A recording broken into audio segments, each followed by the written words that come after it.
Hey everyone, my name is Kelvin Del Valle, Advancement Director for Madison Academy. Now, I've got some exciting news to share with you, and I'll get to that a little bit later, but I want to take you back a little bit in history. 60 years ago, don't know if you remember, if you were even alive at the time, I wasn't, but things like the Sharpie, bubble wrap, the zip code you live in, and even the lava lamp that I have in my office was just being created. Now, that's a pretty significant amount of time, and I'll get to why that's important, but first, let's go all the way back to 1904.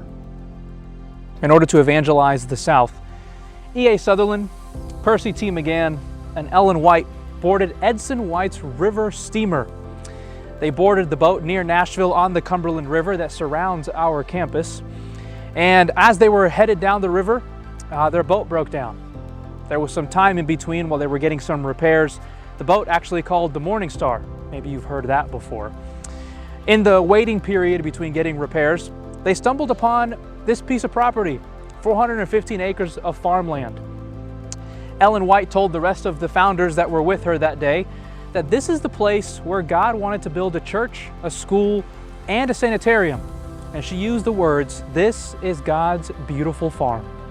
Thus was established the Nashville Agricultural and Normal Institute. This 1,000-acre campus that you see was transformed into 27 campus industries, classrooms, lodging, and a 200-bed sanitarium. In 1930, there were two different names. There was the Madison Hospital and Madison College, officially with their names. What's beautiful about this place and the community, so many churches and different ministries sprung up to support what was happening here on our campus. When the college closed in 1964, the Kentucky-Tennessee Conference transitioned grades 1 through 12 into two schools. Madison Campus Elementary under the umbrella of Madison Campus Church, and Madison College Academy changed its name to Madison Academy, and it fell under the conference umbrella. Over the last 60 years, you can check record documents and see how there were conversations being had on what a unified campus could actually look like. Well, those conversations over the last decade began to ramp up. Committees were made, decisions were being made as well, and it really began to pick up steam. In the last 3 years, we formed committees to get the initiative started and going, and the question that we kept asking ourselves was, how do we preserve the history of this place, of Madison, as God wants us to preserve it? I stand here in the library of our elementary school, and I see all the books that talk about the amazing stories of history, and this is how history is preserved right here. So how do we do that? A place that God has called us to minister. We reached out to Him in prayer first to make sure that we could tell this story of Madison the right way. After much consideration, after talking to parents and our committees, advancement team, staff, students, and getting all their thoughts and opinions, we made a decision on Madison Academy, the name to represent our PK to 12 campus as one. And we had to figure out what that looked like. What does that look like? What does Madison Academy look like? We had two logos. We wanted to make sure that we kept the core values from each one in that logo. And so here we are with our brand new logo, which you'll see on the screen now. It's fantastic. A lot of work been put in. There's a lot of story behind it, and that's a little bit of what I want to share with you today. We learned that on the top left of the shield is the most important thing on your crest, on your shield. And so we went with the most important thing to us, which is to magnify God. And the sacrifice that Jesus Christ did on that cross for us compels us to have a deeper relationship with Him. It's by His grace that we are here, and that's why it's intentionally there as number one. Right next to the heart and the cross, you'll see the boat that we talked about a little bit earlier in 1904 when our founders rode down the Cumberland River and stumbled upon this property. I don't think by accident. I think that was God's doing. But it was their leadership, their visionary leadership, that we honor with having the steamboat there as they made their way to this property. Also a place that was so big in farming. It was a farm, the Nelson Ferguson farm that Ellen White called God's beautiful farm.